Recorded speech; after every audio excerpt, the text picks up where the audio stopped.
Kalau di umum itu kan biasanya agama itu berbeda-beda kan gitu. Makanya budi pekerti itu dimasukkan Di semua agama, di semua hari bisa. dimasukkan ke pramuka atau di pelajaran apa namanya Non formal. Pancasila gitu. Non formal berarti itu ya. Iya. Di Astra kan berarti non formal, enggak formal, enggak ada jam khusus berarti. Tidak ada. Sampai sekarang tuh Gus sih. Sampai sekarang.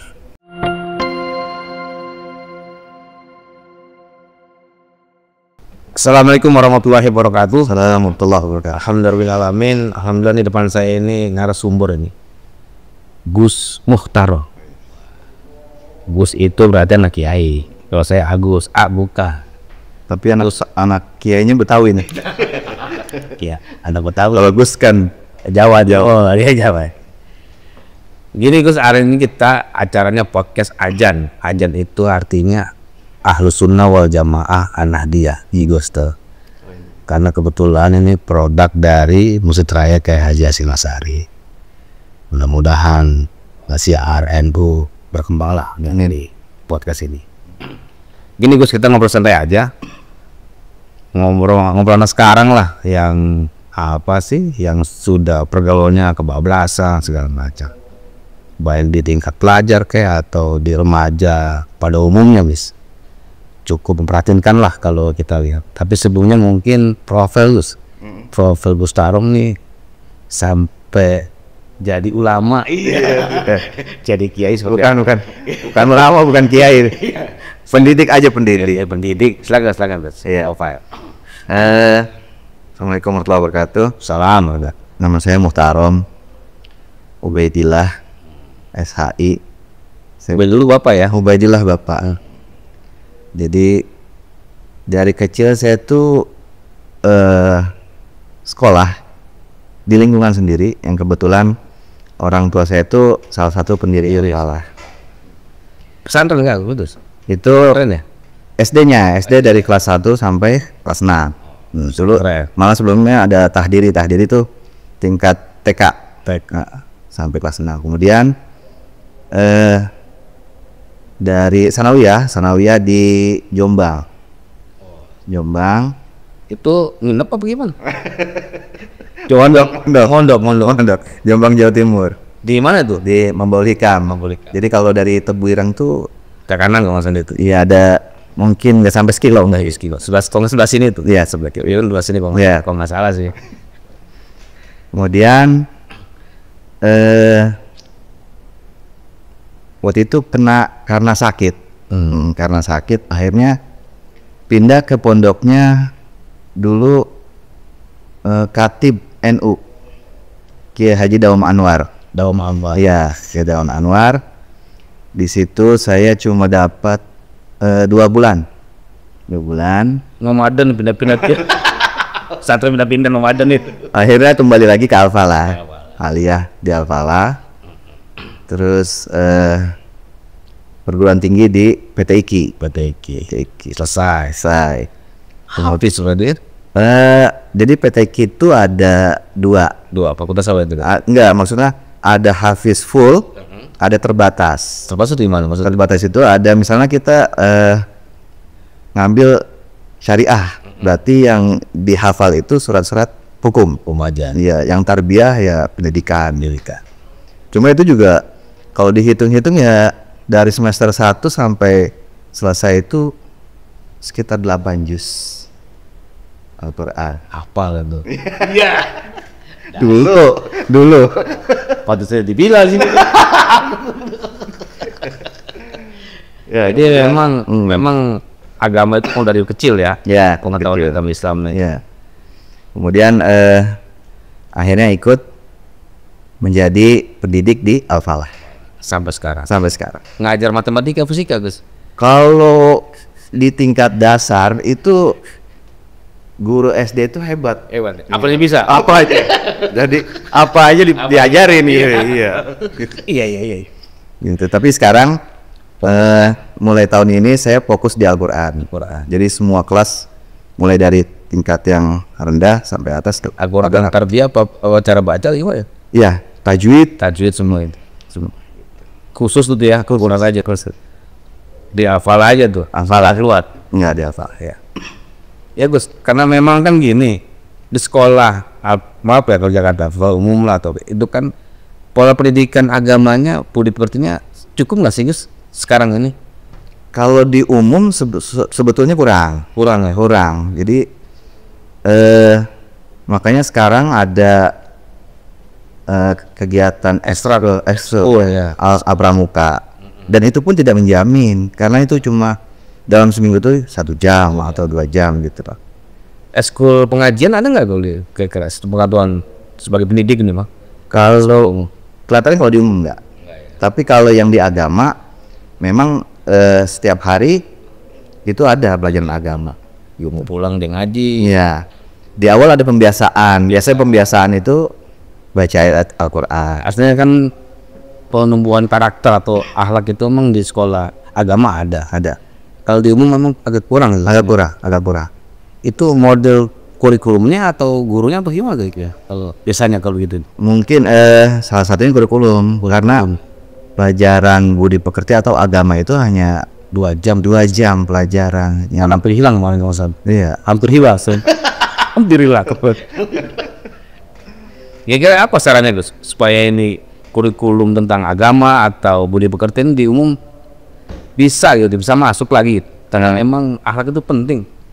Ya kembali kepada menterinya. Iya, kementerian yang harus mendesain atau membuat program itu.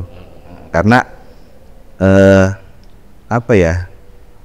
Kalau di umum itu kan biasanya agama itu berbeda-beda kan gitu. Makanya budi pekerti itu dimasukkan Di semua agama, di semua hari bisa. dimasukkan ke pramuka atau di pelajaran Pancasila gitu. Non formal berarti itu ya. Iya. Di Astra kan berarti non formal, enggak formal, enggak ada jam khusus berarti. Tidak ada. Sampai sekarang tuh sih. Sampai sekarang. Makanya kan logika sekarang kan anak-anak kita remaja ini kan ketika kebablasan dan pergaulan itu sebabnya ada yang katanya coba-coba, pengen tahu, medsos itu kira menurut asumsi pendidik seperti apa sebenarnya? Sebenarnya Itulah yang berat itu melawan media ya. medsos. Jadi meskipun kita mengajar di pendidikan Islam misalnya gitu, itu tetap aja kita nggak bisa berat untuk melawan pengaruh-pengaruh media gitu. Karena di tangan mereka itu. Betul. Jadi keseharian tuh dari mulut aja tuh udah gitu. Makanya bagaimana kita tekankan supaya ini tidak terus berlangsung. Jadi biasanya di awal tahun pelajaran kita adakan pertemuan dengan wali murid. Jadi di situ ada program sekolah, terus misalnya kita beri pengetahuan juga tentang pembulian gitu.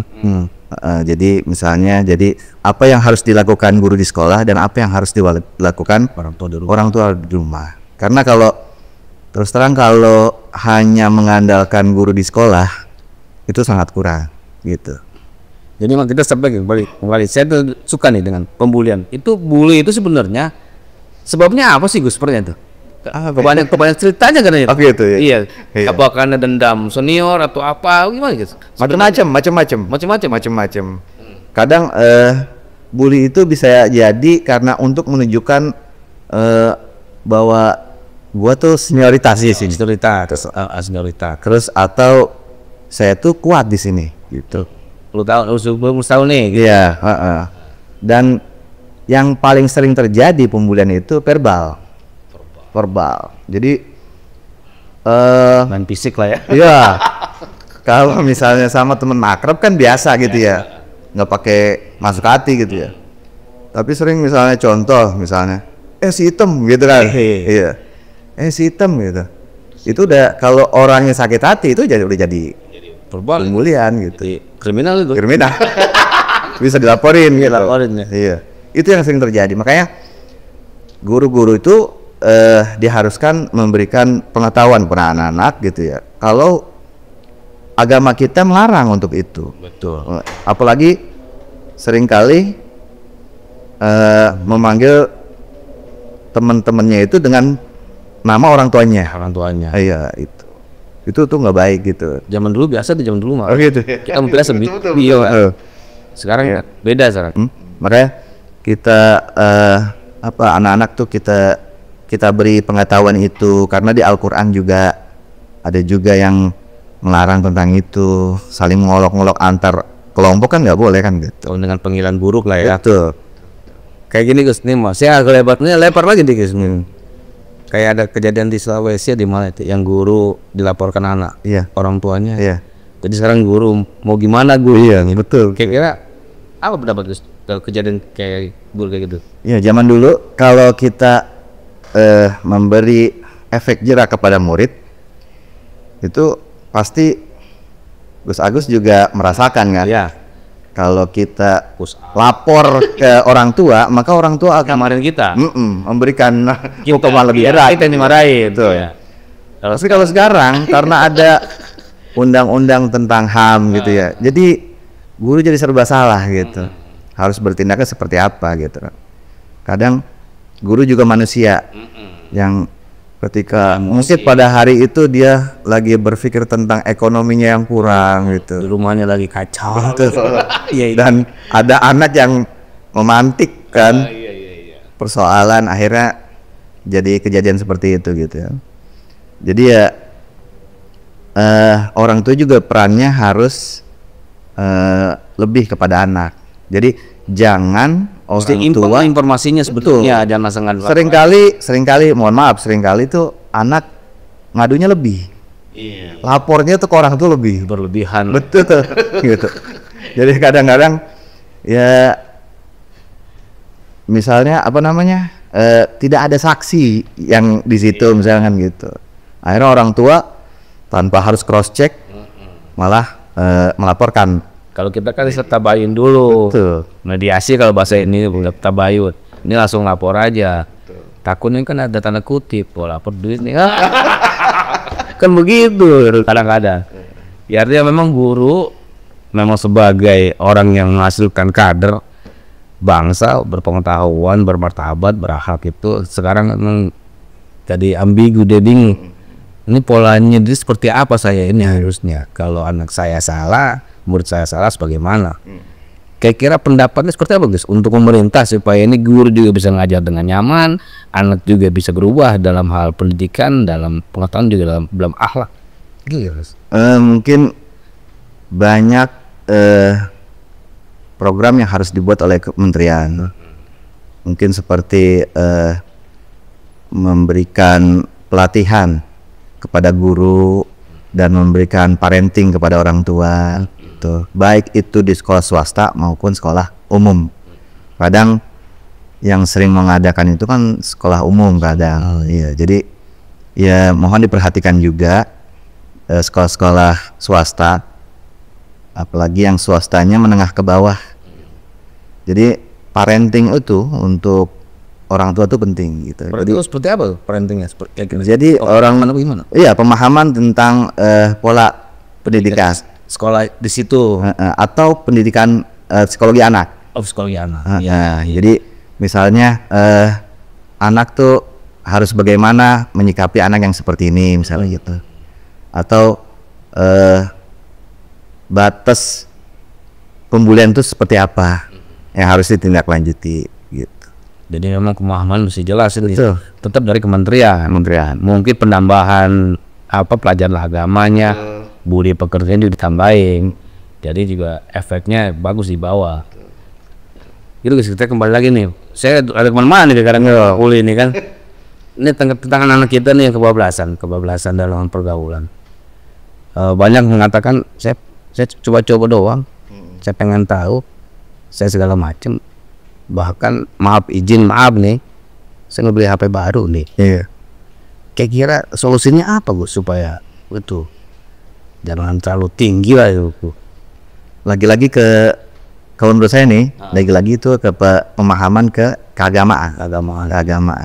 Itu penting gitu ya. Jadi biar pola berpikir anak sejak dini itu sudah terbentuk bahwa apa yang ia lakukan itu melanggar norma-norma gitu.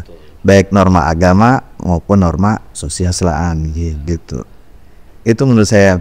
Tapi ya, dan itu harus intensif gitu ya, karena media yang masuk ke kita juga intensif juga.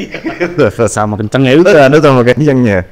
Artinya memang di rumah juga orang tua tanggung jawab untuk membentuk anak ya baik, sekolah juga tanggung jawab. Iya. Jadi memang dua institusi ini mesti bareng ini ya. Betul. Iya, jadi memang susah juga sih kalau masalah nafsu. Masalah asahwat ya. Oke Gus, terima kasih waktunya Gus. Ya, minum dulu. Minum dulu.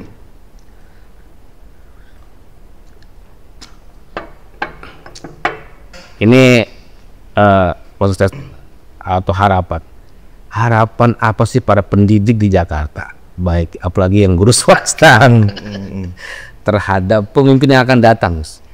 Kira-kira harapan seperti apa ya? Saya yang pasti untuk guru-guru di lingkungan swasta, kami berharap pada pemimpin yang akan datang untuk juga diperhatikan. Karena terkadang banyak guru-guru yang tidak bisa mengikuti seperti ikut PNS atau P3K, itu nggak bisa karena alasannya tidak linear. Dan apa tuh linearnya apa? Linear itu dari hal aplikasi atau apa gitu Kak? Nggak. Betul biasanya. Orang-orang dulu kan kebanyakan kuliah itu nggak memikirkan ke depan gitu lah. Dia harus jadi apa gitu. Tapi tuntutan sekarang kalau mau jadi guru itu harus linear. SPG. Iya, dia misalnya dia tuh SPDI harus guru IPA, matematik gitu. Sekarang gitu. Jadi kasihan sama guru-guru yang contoh misalnya SHI, Sarjana Hukum Islam. Iya. Ajar apa deh tuh? Iya, kalau pernah saya tuh mengajukan sertifikasi. Terus dibilang sama petugasnya, "Pak, Bapak salah alamat nih Pak," kata. Harusnya Bapak nih ke Kementerian Agama, bukan di pendidikan. Pegawai. Sedangkan kita dituntut harus ikut kuliah lagi, dan itu membutuhkan waktu dan dana lagi gitu. Jadi mohon untuk memimpin ke depan ini diperhatikan gitu ya. Jadi pemerataan tuh ada gitu. Keadilan itu ada walaupun nggak sama. Betul. Iya, artinya bahwa para pendidik swasta ini, pemimpin akan siapapun, memperhatikan ini, terutama kesejahteraannya lah, karena dia tetap punya keluarga dia. Guru itu akan enjoy ngajar kalau di rumahnya aman. Begitu Gus ya. Betul. Iya. Terima kasih tuh kalaunya Gus. Mudah-mudahan ini bisa bermanfaat buat saya mendengarkannya. Para pemirsa sekalian, Mitra kayak Haji Hasyim Asy'ari, jangan lupa like, subscribe dan share YouTube Masjid Raya kayak Haji Hasyim Asy'ari. Terima kasih, mohon maaf. Wassalamualaikum warahmatullahi wabarakatuh. Waalaikumsalam. Terima kasih Gus. Ya, sama-sama.